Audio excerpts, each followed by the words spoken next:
وذكر فإن الذكرى تنفع المؤمنين.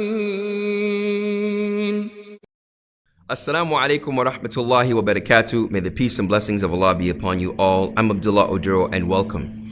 A young woman walks in the mosque and she sees a group of sisters standing around one particular sister.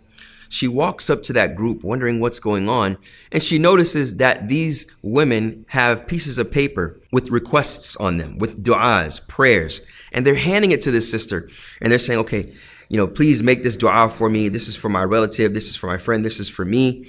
And the sister that walked in the mosque is wondering, why are they doing this? You see, this sister was a convert, and she didn't know why they were handing her these prayers.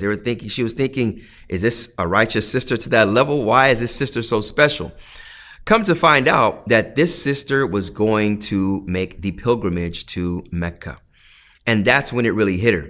You see, she remembers one time that her husband was telling her when he converted to Islam, how he was dumbfounded when he walked into the apartment of one of his friends and it was a TV screen, and on the TV screen was the Kaaba, the house of Allah that is symbolized to be the house of Allah.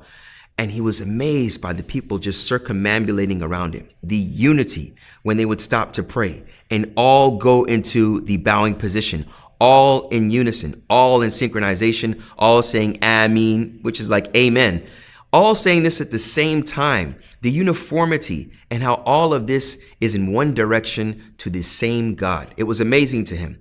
This is what he told her. When she saw that, she immediately remembered what her husband told her. A couple of weeks later, that sister that received all those requests that went to the pilgrimage came back to the mosque.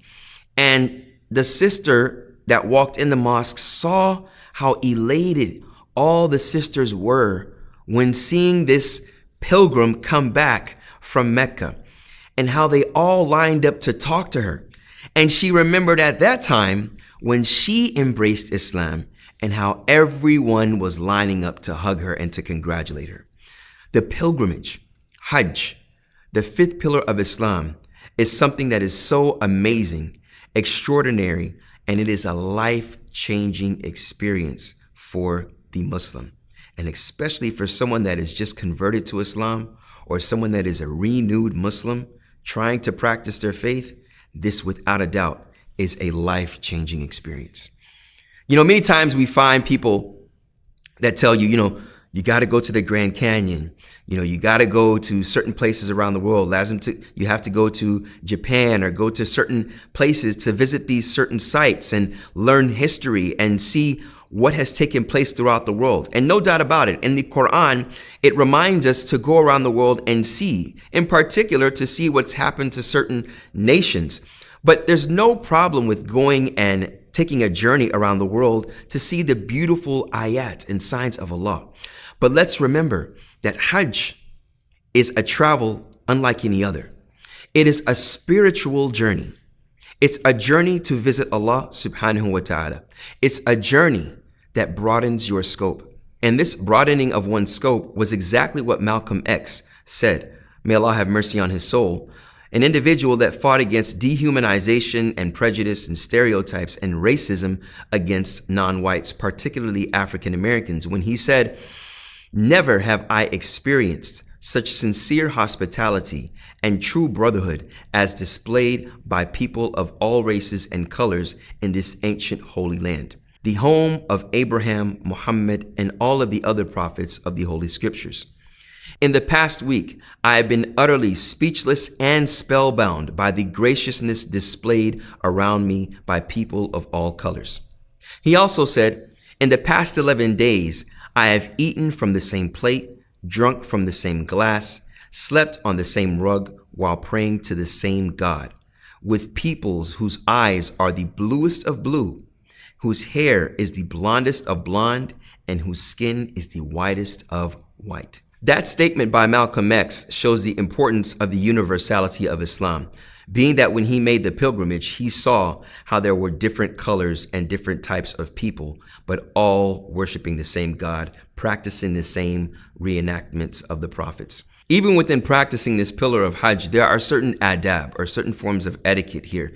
We see in chapter number 2, verse number 197, where Allah says, the Hajj, the pilgrimage, are well-known months. It's within well-known months.